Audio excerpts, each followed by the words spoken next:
নমস্কার বন্ধুরা, welcome to jewellers.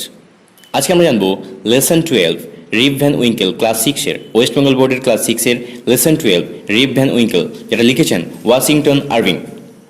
আমরা প্রথমে ইন্ট্রোডাকশানে লেখক পরিচিতিতে দেখব যে ওয়াশিংটন আরভিংয়ের সম্পর্কে লেখা হয়েছে।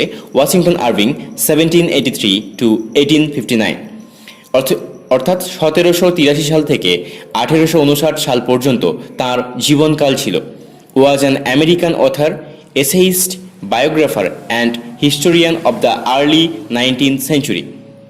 ওয়াশিংটন আরভিং ছিলেন ঊনবিংশ শতকের প্রথম দিকের একজন আমেরিকান লেখক, প্রাবন্ধিক, জীবনীকার এবং ইতিহাসবিদ।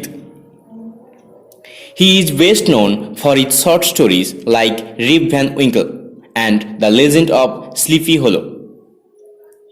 তিনি তার রিপ ভ্যান উইঙ্কেল এবং দ্য লেজেন্ড অফ স্লিপি হোলোর মতো ছোট গল্পের জন্য সবচেয়ে বেশি পরিচিত। হি ইজ বেস্ট নোন অর্থাৎ সবচেয়ে বেশি পরিচিত। His historical works include biographies of George Washington, Christopher Columbus and the prophet Mohammad. The present story is an adoption of the original short story. এখানে বলা হচ্ছে প্রথমে যে আমরা যে লাস্টের আগের লাইনটা পড়লাম, his historical works include biographies of George Washington. তার যে ঐতিহাসিক কাজগুলো রয়েছে, তার যে ঐতিহাসিক রচনা রয়েছে, তার মধ্যে হচ্ছে জর্জ ওয়াশিংটন, ক্রিস্টোফার কলম্বাস এবং মোহাম্মদের জীবনী, প্রফেট মোহাম্মদের জীবনী। এখানে আমরা বর্ণনাটা দেখতে পাবো যে প্রফেট মোহাম্মদ এবং জর্জ ওয়াশিংটন, ক্রিস্টোফার কলম্বাস, এদের জীবনী নিয়ে তিনি লিখেছেন। দিস প্রেজেন্ট টেক্সট বা present story is an adoption of the original short story. এটা যে আমরা পড়ছি রিপ ভ্যান উইঙ্কেল, এটা কিন্তু সম্পূর্ণ গল্পটা নয়, এটা একটা অ্যাডাপশন বা একটা নিয়ে নেওয়া অংশ। রিপ ভ্যান উইঙ্কেল নামে একটা মূল গল্প রয়েছে, সেটা থেকে নেওয়া হয়েছে। বর্তমান গল্পটি মূল ছোট গল্পটির পরিমার্জিত একটি রূপ। এখন আমরা মেইন টেক্সটটা পড়ব। প্রথমে শুরু হয়েছে, in a village the Catskill Mountains, there lived a simple, good-natured fellow called Rip Van Winkle. বলা হয়েছে কাটস্কিল পর্বতের মধ্যে একটা গ্রামে রিপ ভ্যান উইঙ্কেল নামে এক সরল ভালো মানুষ বাস করতেন। গুড নেচার মানে হচ্ছে ভালো প্রকৃতির, এবং সিম্পল মানে হচ্ছে সাধারণ। লিভড মানে বাস করতেন কাটস্কিল মাউন্টেন্স, অর্থাৎ কাটস্কিল পর্বতের। ভিলেজ মানে গ্রাম, আমরা সবাই জানি। তারপরে যে লাইনটা রয়েছে, the children of the village loved him, অর্থাৎ গ্রামের বাচ্চারা তাকে সবাই ভালোবাসত বা তাকে ভালোবাসতেন। He assisted at their sports and made their playthings. Assisted মানে হচ্ছে হেল্প করা বা সাহায্য করা। তিনি তাদের খেলায় সাহায্য করতেন এবং তাদের খেলনা বানিয়ে দিতেন। মেড দেয়ার প্লেথিংস অর্থাৎ তাদের খেলনা বানিয়ে দিতেন। He also taught them to fly kites and shoot marbles and told them stories. He also taught them to fly kites. তাদেরকে শেখাতেন কি করতে না, ঘুড়ি ওড়াতে শেখাতেন, মার্বেল ছুটতে শেখাতেন এবং তাদেরকে গল্প বলতেন। told them stories অর্থাৎ গল্প বলতেন। Rip helped everyone in their work but could not keep his own farm in order. রিপ কি করতেন না, রিপ প্রত্যেককে তাদের কাজে সাহায্য করতেন, কিন্তু নিজের খামারটা ঠিকঠাক করে তিনি রাখতে পারতেন না, মানে নিজের খামারের দিকে তার খেয়াল ছিল না বা লক্ষ্য ছিল না। His fences fail to pieces, his cows straight, weeds grew in his fields. অর্থাৎ তার নিজের যে বেড়াগুলো ভেঙে পড়েছিল, তার গরুগুলো এদিক ওদিক ঘুরে বেড়াতো, আর তার আগাছাগুলো জন্মেছিল তার যে মাঠে, সেদিকে তার কিন্তু খেয়াল ছিল না। His fences fail to pieces, তার বেড়াগুলো ভেঙে গিয়েছিল। হিজ কাউস স্ট্রেট অর্থাৎ তার যে গরুগুলো ছিল সেগুলো এদিক ওদিক ঘুরে বেড়াতো। Weeds grew in his fields, এবং তার যে মাঠ ছিল সেখানে অনেক আগাছা জন্মে গিয়েছিল। His wife complained about his idealness. তার যে স্ত্রী ছিলেন তিনি সবসময় তাকে অভিযোগ করতেন, এই সমস্ত আলসেমির জন্যে তাকে অভিযোগ করতেন। হিজ আইডিয়ালনেস মানে হচ্ছে আমরা বলতে পারি যে কোনো উদ্দেশ্যহীন একজন মানুষ, সে কারণে তিনি সবসময় কমপ্লেইন্ট করতেন। কমপ্লেইন্ট করা মানে হচ্ছে অভিযোগ করতেন। His sole follower was his dog Wolf. তার একজন আত্মিক ফলোয়ার ছিলেন বা অনুগামী ছিলেন, সে হচ্ছে উলফ, একটি কুকুর যার নাম হচ্ছে উলফ। এখানে একটা লাইন বলা হয়নি, his son Rip inherited his habits, his son Rip inherited his habits, অর্থাৎ তার যে ছেলে ছিল, অর্থাৎ আগের লাইনটা এই যে his wife complaint about his idealness, তার পরের লাইনটাই রয়েছে যে his son Rip inherited his habits, তার যে ছেলে ছিল সে কিন্তু ওই ভদ্রলোক যে রিপ ভ্যান উইঙ্কল ওনার অভ্যাসেই অভ্যাসিত ছিল, অর্থাৎ তার যে ছেলে যে রিপ ছিল তার স্বভাবগুলোই উত্তরাধিকার সূত্রে পেয়েছিল বলতে পারি আমরা, অর্থাৎ রিপ ভ্যান উইঙ্কল যা রয়েছে তার ছেলেরও একই রকম বৈশিষ্ট্যগুলো ছিল। Rip use to sit and talk with his friends on long summer days. Rip use to sit, Rip কী করতো, বসে থাকতেন, and talk with his friends, এবং তার বন্ধুদের সঙ্গে কথা বলতেন অন লং সামার ডেজ, যখন লম্বা গ্রীষ্মের দিন চলতো সে সময় তিনি বন্ধুদের সঙ্গে বসে বসে আড্ডা মারতেন। গ্রীষ্মের দীর্ঘ দিনগুলোতে রিপ তার বন্ধুদের সঙ্গে বসে বসে গল্প করতেন। Nicholas Vedder, the landlord of the village inn, was Rip's good friend. Nicholas Vedder বলে একজন ছিলেন, যিনি ছিলেন বাড়ির মালিক, দ্য ল্যান্ডলর্ড অর্থাৎ মালিক, অফ দ্য ভিলেজ ইন, অর্থাৎ ওই যে ইন বলে একটা সরাইখানা ছিল যার নাম হচ্ছে ইন অর্থাৎ সরাইখানা, যার নাম হচ্ছে ভিলেজ, ভিলেজ নামের ওই সরাইখানাটাতে তারা কি করতেন, আড্ডা মারতেন রিপস গুড ফ্রেন্ড, তার ভালো বন্ধুদের সঙ্গে। Reeve had to leave this group eventually as his wife complained that his friends encouraged his idle habits. Reeve had to leave, রিভকে তার এই গ্রুপটাকে ছাড়তে হয়েছিল, ওই যে দলটাকে ছাড়তে হয়েছিল ইভেনচুয়ালি, যেহেতু as his wife complained that his friends encouraged his idle habits, তার বন্ধুরা যারা ছিলেন তার স্ত্রী মনে করতেন যে তার বন্ধুরা তার এই বদ অভ্যাসগুলো যে রয়েছে তার অলস অভ্যাসগুলোতে মদত দেয় বা এনকারেজ করে, তাকে করতে বাধ্য করে বা তাকে করতে সাহায্য করে, তাকে উৎসাহিত করে, এনকারেজ করে, সে কারণে তার ওয়াইফের কারণেই সেই দলটাকে তাকে ছাড়তে হয়। Poor Reeve was reduced almost to disappear. He started walking away into the woods with Wolf. Poor Reeve was reduced almost to disappear. হতভাগ্য রিভ প্রায় হতাশ হয়ে পড়েছিল, ঠিক আছে, reduced almost disappear. It should be despair, DESPAIR, despair, এটার উচ্চারণ despair হবে, DESPAIR, I am sorry for that. He started walking away into the woods with wolf, এটার মানে হলো এরকমই সে উলফের সঙ্গে বনের মধ্যে হাঁটা শুরু করেছিল। হি স্টার্টেড ওয়াকিং, সে হাঁটা শুরু করেছিল, ইনটু দ্য উডস, জঙ্গলে, উডস মানে সে জঙ্গল বা বনে, উইথ ওলফ, ওলফের সঙ্গে সে একবার কি করলো না হাঁটা শুরু করেছিল। On one of these days, Reeve had gone high up the Catskill Mountains. On one of these days, এই দিনগুলির মধ্যে একবার কি হলো না Reeve had gone high up, Reeve অনেকটা উঁচুতে চলে যায়, দ্য কাটস্কিল মাউন্টেন্স, ওই কাটস্কিল পর্বতমালার বা কাটস্কিল পর্বতের অনেক উপরে চলে যায়। From there, he looked down into a deep and dark valley. From there, সেখান থেকে সে নিচের গভীর আর অন্ধকার উপত্যকা দেখতে পেয়েছিল।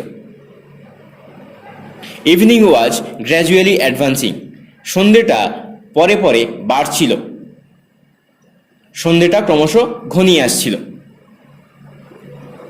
He felt that he should return home, তার অনুভূতি হলো বা তার মনে হলো বা সে বুঝেছিল যে তার বাড়ি ফেরা প্রয়োজন বা তার বাড়ি ফেরা উচিত। As he was about to go down, he heard a voice from the distance calling, "Rip Van Winkle, Rip Van Winkle." As he was about to go down, যখন সে যেতে যাচ্ছিল অর্থাৎ বাড়ির দিকে যেতে যাচ্ছিল, he heard a voice, সে একটা কণ্ঠস্বর শুনতে পেল, from the distance, একটা দূরত্ব থেকে, একটা কিছু দূর থেকে, কলিং, ডাকা হচ্ছিল, "Rip Van Winkle, Rip Van Winkle." যে রিপ ভ্যান উইঙ্কেল, রিপ ভ্যান উইঙ্কেল বলে কেউ ডাকছিল। সে যখন নামতে যাবে তখন দূর থেকে একটা কণ্ঠস্বর ভেসে আসে, রিপ ভ্যান উইঙ্কেল, রিপ ভ্যান উইঙ্কেল বলে তাকে ডাকছিল। এরপর আমরা দেখব পেজ নাম্বার 115 অর্থাৎ 115 পৃষ্ঠাতে, যেটা এভাবে শুরু হয়েছে, he saw a strange figure slowly coming up the rocks, he carried something heavy on his back. He saw a strange figure slowly coming up the rocks, অর্থাৎ সে একটা অদ্ভুত চেহারার লোককে দেখলো যে কিনা আস্তে আস্তে পাহাড়ের উপর উঠে আসছিল। হি স, সে দেখেছিল, আ স্ট্রেঞ্জ ফিগার, একটা অদ্ভুত মানুষের শরীর, স্লোলি কামিং আপ, ধীরে ধীরে আসছে, উপরে উঠে আসছে, দ্য রক্স, ওই পাহাড়ের উপরে উঠে আসছে। He carried something heavy on his back, সে তার পিঠে করে কিছু একটা ভারী বয়ে নিয়ে আসছিল। Coming closer Rip saw a short old man with thick bushy hair and a beard. Coming closer, কাছাকাছি আসতেই রিফ দেখতে পেল একজন ঘন উস্কো খুস্কো চুলওয়ালা আর দাড়িওয়ালা বেটে খাটো একজন বুড়ো লোক। কামিং ক্লোজার অর্থাৎ কাছাকাছি আসতেই রিফ দেখেছিল আ শর্ট ওল্ড ম্যান, একটা বেটে বৃদ্ধ মানুষ, উইথ থিক মানে মোটা, বুশি হেয়ার জঙ্গলের মতো চুল মানে ঝাঁকড়া চুল বলতে পারি আমরা, অ্যান্ড আ বিয়ার্ড এবং ঝাঁকড়া দাড়ি ছিল তার। He made signs for Rip to assist him with the load. সে ইশারা করলো রিফকে ওই বোঝাটাকে বইতে তাকে সাহায্য করবার জন্য। তাহলে he made signs for Rip, সে ইশারা করলো রিফের দিকে, টু অ্যাসিস্ট হিম তাকে সাহায্য করবার জন্য। অ্যাসিস্ট করা মানে হচ্ছে সাহায্য করা, উইথ দ্য লোড ওই বোঝাটাকে বওয়ার জন্য। অলওয়েজ হেল্পফুল, যেহেতু সব সময় রিফ সাহায্য করা মানুষ বা পরোপকারী মানুষ, অর্থাৎ পরের উপকার করতে ভালোবাসেন রিফ ভ্যান উইঙ্কেল, তাই রিফ ডিড সো, রিফ সেটাই করেছিল। সদা উপকারী মানুষ রিফ তাই করলো। দে কেম টু রাউন্ড হলো সারাউন্ডেড বাই ট্রিজ। তারা কি করলো, গাছে ঘেরা গোল গর্তের কাছে এলো। দে কেম টু রাউন্ড হলো, তারা এলো একটা গোল গর্তের দিকে, সারাউন্ডেড বাই ট্রিজ ওই গাছের পাশে বা গাছের চারপাশে একটা গোল গর্ত ছিল, সেখানে তারা এলো। On a level spot in the center, he saw a most unusual crowd of people playing at 9 pins. ওর কেন্দ্রের দিকে মোটামুটি সমতল যে জায়গাটা ছিল, সে দেখতে পেল ভারী অদ্ভুত এক রকমের লোক বা অদ্ভুত একদল লোক, যারা 9 পিনস খেলছে। 9 পিনস হচ্ছে একটা খেলা, সেই 9 পিনসটা খেলছে। দে লুকড পিকিউলিয়ার, তাদের দেখতে একদম আশ্চর্য রকম, অদ্ভুত রকমের দেখতে। পিকিউলিয়ার মানে অদ্ভুত বা আশ্চর্য রকম। One had a large head, broad face and a small piggy's eyes. একজনের ছিল বিশাল মাথা, চওড়া মুখ এবং তার চোখগুলো দেখতে কিছুটা শূকরের মতো। স্মল পিগিজ আইস, পিগ থেকে পিগিজ কথাটা এসছে, পিগিজ আইস মানে হচ্ছে শূকরের মতো দেখতে চোখ। One had large head, broad face and small piggy's eyes. তারপরে যে লাইনটা রয়েছে, the face of another seem to consist entirely of nose, they all had beards of various shapes and colours. তারপরে যেটা বলা রয়েছে যে the face of another seemed of to consist entirely of nose, আরেকজনের মুখের পুরোটাই মনে হচ্ছিল যেন নাক, মানে অর্থাৎ নাকটা এত বড় ছিল যে মনে হচ্ছিল ওর মুখটা পুরোটা নাক দিয়েই তৈরি। The face of another seemed, অন্য একজনের ফেসটা বা মুখটা দেখা যাচ্ছিল, to consist entirely of nose, যেটা নাকের মতো দেখাচ্ছিল। দে অল হ্যাড বিয়ার্ডস, তাদের সবার দাড়ি ছিল, of various shapes and colours, বিভিন্ন রকম আকৃতির এবং বিভিন্ন রকম রঙের দাড়ি ছিল তাদের। They were enjoying themselves yet were silent, তারা তাদের নিজেদের মধ্যে উপভোগ করছিল কিন্তু সাইলেন্ট ছিল, চুপচাপ ছিল। They looked at Rip with a fixed statue like gaze. They looked at Rip, তারা ওই রিফের দিকে তাকালো, with fixed statue like gaze, একটা মূর্তির মতো একদৃষ্টে রিপের দিকে তাকিয়ে থাকলো। His companion it seemed was carrying some liquid in a keg on his back. মনে হচ্ছিল তার সঙ্গী পিঠে করে একটা ছোট পিপেতে কোনো তরল পদার্থ বইছিল। কম্পেনিয়ন মানে হচ্ছে সঙ্গী, সিমড মানে দেখাচ্ছিল, ওয়াজ ক্যারিং মানে বয়ে নিয়ে আসছিল, সাম লিকুইড কিছু পানীয় বলতে পারি বা তরল পদার্থ, ইন আ কেক একটা পিপেতে করে, অন হিজ ব্যাক তার পেছনে বা তার পিঠে। This was unloaded and everyone drank from the keg. তারপর সেটা কি করা হলো না, এটাকে খালি করা হলো এবং সবাই ওই পিপেটা থেকে পান করতে শুরু করলো, ড্রিঙ্ক করতে শুরু করলো। Rip was fearful at first, প্রথম দিকে কিন্তু রিফ ভয় পেয়ে গিয়েছিল, প্রথমে রিফ ভয় পাচ্ছিল। After a while his fear subsided, কিছুক্ষণের মধ্যে তার ভয়টা কেটে যায়, খানিকক্ষণ পর তার ভয় কেটে গেল।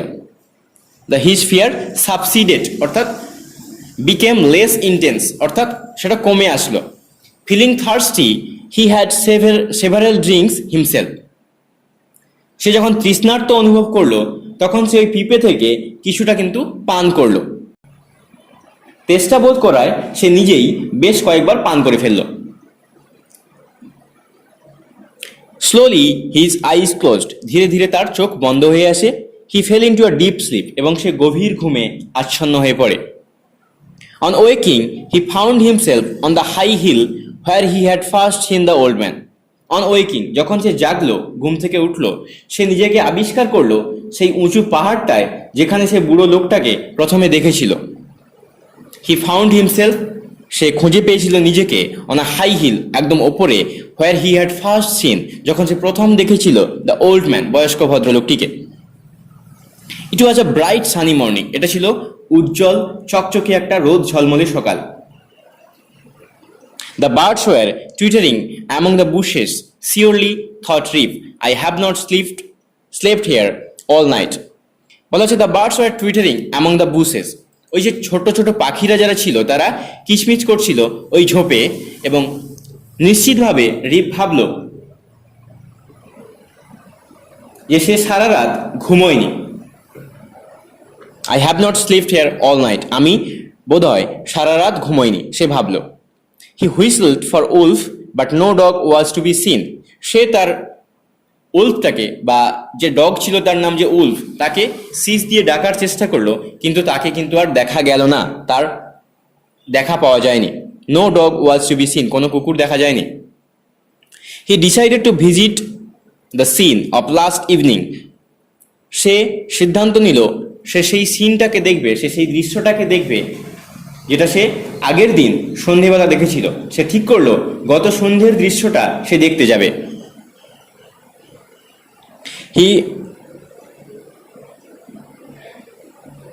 When he reached the spot, he was surprised to see that a mountain stream was now flowing through it. What is to be done? কিন্তু কি হলো, সে অবাক হয়ে দেখলো যে যেখান দিয়ে একটা পাহাড়ি নদী বয়ে চলেছে। যখন সে জায়গাটাতে পৌঁছলো তখন দেখলো সেখানে একটা পাহাড়ি নদী বয়ে চলেছে। তারপর সে ভাবলো যে what was to be done, তাহলে আমরা কি করবো এখন, কি করা যেতে পারে। The morning was passing away, সকালটা প্রায় পেরিয়ে গেছে। And poor Rip was hungry, এবং অসহায় রিপ অত্যন্ত ক্ষুধার্ত অনুভব করছিল। He shook his head and went homeward, সে তার মাথাটাকে নাড়ালো এবং বাড়ির দিকে এগিয়ে চলল। As he came near his village he met many people he had never seen before. At he came near his village, যখন সে তার গ্রামের কাছাকাছি এলো তখন সে অনেক মানুষকে দেখলো সে কিন্তু আগে দেখেনি। নেভার মিট বা নেভার সিন বিফোর, আগে দেখেনি। দিস সারপ্রাইজ হিম, এটা তাকে অবাক করলো। As he thought he knew every one around his village, যেহেতু সে ভেবেছিল যে সে গ্রামের সবাইকে তো জানতো, কিন্তু এখন কেন মনে হচ্ছে সবাই যেন অচেনা। এটা তাকে অবাক করলো, কারণ সে ভাবতো যে তার গায়ের আশেপাশের সব লোকজন সে চেনে, যেহেতু সে কয়েকদিন আগে এখানে ছিল, তো সে সবাইকে চেনে, কিন্তু এখন মনে হচ্ছে কারোর মুখ দেখে সে চিনতে পারছে না। They all stared at him with surprise, তারা অবাকভাবে সবাই তার দিকে তাকিয়ে আছে, এক দৃষ্টে তাকিয়ে আছে। Rip suddenly notice that his beard had grown a foot long. Rip হঠাৎ অনুভব করলো, লক্ষ্য করলো যে তার দাড়িটা যে ছিল সেটা প্রায় 1 ফুট লম্বা বড় হয়ে গিয়েছে। He saw his village was now larger, সে দেখলো তার গ্রামটা এখন অনেকটা বড়, অনেকটা বিশাল। উইথ মোর পিপল, এবং আরও মানুষজন রয়েছে, অনেক মানুষজন। There are rows of houses which he had never seen before, সেখানে অনেক বাড়ি ছিল যেগুলোকে সে কখনোই দেখেনি। Strange names were over the doors, প্রত্যেকটা দরজাতে দরজাতে অচেনা নাম, অদ্ভুত অদ্ভুত নাম, যেগুলোকে সে কখনোই দেখেনি।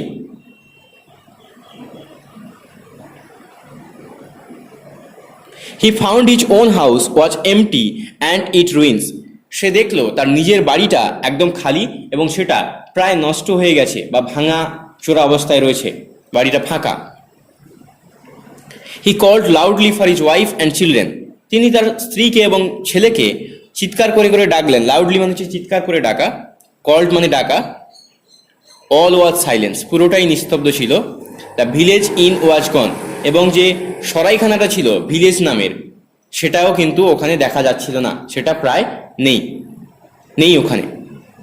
The appearance of Rip with his long beard and peculiar dress soon attracted the attention of the people, এই যে উপস্থিতি, রিপের যে উপস্থিতি, অ্যাপিয়ারেন্স মানে হচ্ছে উপস্থিতি, উইথ ইস লং বিয়ার্ড, তার লম্বা দাড়ি নিয়ে যে উপস্থিতি, অ্যান্ড পিকিউলিয়ার ড্রেস, এবং যে অদ্ভুত যে পোশাক, শুন খুব তাড়াতাড়ি অ্যাট্রাক্টেড আকর্ষিত করেছিল the attention of the people, মানুষের মনকে আকর্ষিত করেছিল, মানুষের মনোযোগকে আকর্ষিত করেছিল।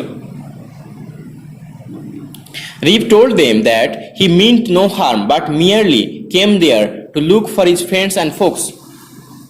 রিপ তাদেরকে বললেন যে সে কোনো ক্ষতি করতে চায় না, কিন্তু এসেছে শুধুমাত্র বন্ধু বান্ধবদের আর নিজেদের লোকজনের খোঁজ খবর নিতে। ফ্রেন্ডস মানে বন্ধু বান্ধব, ফোকস মানে নিজেদের, মিয়ারলি মানে কেবলমাত্র, হার মানে ক্ষতি করা, অর্থাৎ সে কোনো ক্ষতি করতে আসেনি, শুধুমাত্র তার প্রিয় লোকজন এবং বন্ধু বান্ধবদের খুঁজতে এখানে এসেছে। He asked about Nicholas Vedder, তিনি জিজ্ঞেস করেছিলেন নিকোলাস ভেডারের সম্পর্কে, জিজ্ঞেস করলেন যে নিকোলাস ভেডারকে কি তোমরা চেনো? দেয়ার ওয়াজ সাইলেন্স ফর আ লিটল ওয়াইল, সেখানে কিছু সময়ের জন্য একটা নিস্তব্ধতা বিরাজ করলো, কিছু সময়ের জন্য একটা নিস্তব্ধতা দেখা গেল। দেন অ্যান ওল্ড ম্যান রিপ্লাইড, তারপর একজন বয়স্ক ভদ্রলোক উত্তর দিয়েছিলেন, নিকোলাস ভেডার, হোয়াই, কেন? He is dead and gone for this 18 years, সে প্রায় 18 বছর হলো মারা গেছেন, তিনি প্রায় 18 বছর আগে মারা গেছেন, আমাদেরকে ছেড়ে চলে গেছেন, এখন তুমি কেন খোঁজ নিচ্ছ তার? Rip's heart died away at finding himself thus alone in the world, রিপের যে হৃদয় শুকিয়ে গেল বা প্রায় মৃত অবস্থায় চলে গেল, যেহেতু সে নিজেকে নিঃসঙ্গ বলে মনে করলো, তার আর কেউ নেই। এভাবে এই দুনিয়াকে নিজেকে নিঃসঙ্গ দেখতে পেয়ে রিপের বুক শুকিয়ে গেল। হি ক্রাইড আউট, সে চিৎকার করে বলল, does nobody here know Rip Van Winkle, বলছে এখানে কি কেউ জানে না রিপ ভ্যান উইঙ্কলকে? রিপ ভ্যান উইঙ্কলকে কি কেউ চেনেন নাকি কেউ চেনেন না? Oh there he is leaning against the tree, exclaim 2 or 3, 2-3 জন অবাক হয়ে বললেন, ও আরে এই তো, সে তো গাছে হেলান দিয়ে রয়েছে। দেয়ার হি ইজ, এই তো এখানে রয়েছে, লিনিং মানে হেলান দেওয়া, অ্যাগেন্স্ট দ্য ট্রি গাছের গায়ে হেলান দিয়ে রয়েছে। অ্যাজ হি লুক, যেই না সে তাকালো, রিপ স আ ফেলো, রিপ একজন মানুষকে দেখতে পেলো, একজন ব্যক্তিকে দেখতে পেলো, who looked exactly like his previous self, তার আগের যে নিজস্ব রূপ ছিল সেই রকমেরই একজনকে দেখতে পেলো। অর্থাৎ কেউ যদি তার ছেলেকে দেখতে পায় বা তার সন্তানকে দেখতে পায়, অনেকটা দেখতে পাই আমরা বিশেষ ক্ষেত্রে যে তার ছেলের মতো বা সন্তানের মতো দেখতে হয় তার ছেলেমেয়েরা, সে কারণেই এখানে বলা হয়েছে যে রিপ বোধহয় তার নিজের মতো কাউকে খুঁজে পেল, যে সে আগে যেরকম ছিল সেরকম অবিকল অন্য কাউকে একজনকে দেখতে পেল গাছের গায়ে হেলান দিয়ে বসে আছে, অর্থাৎ ওটা রিপ ভ্যান উইঙ্কেলের ছেলে, যার নাম হচ্ছে রিপ। হি আন্ডারস্টুড, সে বুঝেছিল that this was his son, এটা ছিল তারই ছেলে রিপ, যার নাম রিপ। জাস্ট দেন, একদম সেই সময়, ইয়ং ওমেন, একজন যুবক মহিলা, with a child came his way, তার ছেলেকে নিয়ে এগিয়ে এলেন। সি সেড দ্যাট, তিনি বললেন যে রিপ Van Winkel had been her father, rib Van Winkel ছিল তার বাবা, and had gone away 20 years back, এবং চলে গিয়েছিলেন প্রায় 20 বছর আগে, হোয়েন সি ওয়াজ লিটিল, যখন সে ছোট ছিল।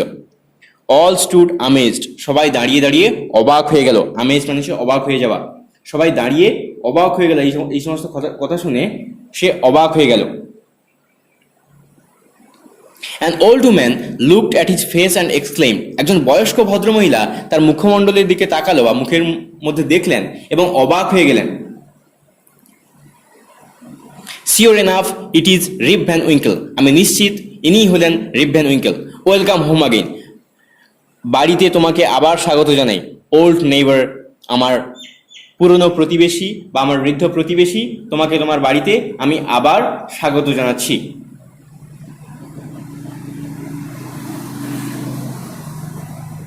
হোয়ার have you been this 20 long years, তুমি এই 20 বছর ধরে বা 20 বছর ধরে তুমি কোথায় ছিলে? 20 ইয়ার্স মানে হচ্ছে 20 বছর, লং ইয়ার্স লম্বা বছর, কেন তুমি কোথায় ছিলে এত দিন ধরে, এত বছর ধরে? Soon everybody came to knows Rip story, তারপর সবাই রিপের গল্পটা জানতে পারলো। For the whole 20 years had been him but as one night, এই যে 20 বছর রিপ ভ্যানের কাছে ছিল বা রিপ ভ্যান উইঙ্কেলের কাছে ছিল একটা রাত্রি কেবলমাত্র। সাম হ্যাড ডাউটস, কিছু কিছু লোকের সন্দেহ হয়েছিল। And insisted that Rip had been out of his head, এবং কিছু কিছু লোক ভেবেছিল যে রিপ বোধ হয় আউট অফ হিজ হেড, তার মাথা খারাপ হয়ে গিয়েছে বা পাগল হয়ে গিয়েছে। Even to this day A thunderstorm on a summer afternoon at Catskill reminds them of the strange people playing at a game of 9 pins. এমনকি আজও কাটস্কিলে যদি গ্রীষ্মের বিকেলে বজ্রবিদ্যুৎ কোনো ঝড় হয় তাদের মনে করিয়ে দেয় সেই 9 পিনস খেলতে থাকা সেই অদ্ভুত লোকগুলোর কথা। ইভেন টু দিস ডে, এমনকি এই সমস্ত দিনে আর থান্ডারস্টর্ম একটা ঝড়ের সময় অন সামার আফটারনুন একটা গ্রীষ্মের বিকেলবেলায় অ্যাট কাটস্কিল রিমাইন্ডস, কাটস্কিল পর্বতে মনে করিয়ে দেয় দেম তাদের কথা, কাদের কথা? অফ দ্য স্ট্রেঞ্জ পিপল, সেই যে অস্বাভাবিক মানুষজন, অদ্ভুত মানুষজন, প্লেয়িং একটা গেম অফ 9 পিনস, যারা 9 পিনসের খেলা খেলছিল। তাহলে আজকে আমরা শেষ লেসন যেটা রয়েছে সেটাকে আমরা কমপ্লিট করতে পারলাম, আমরা শেষ করলাম পড়াটা। রিপ ভ্যান উইঙ্কেল যেটা লিখেছেন ওয়াশিংটন আরভিং, সেই লেখাটা বা সেই টপিকটা আমরা পড়ে শেষ করলাম আজকের। আশা করি সবাই বুঝতে পেরেছে। Thank you for watching, please do subscribe.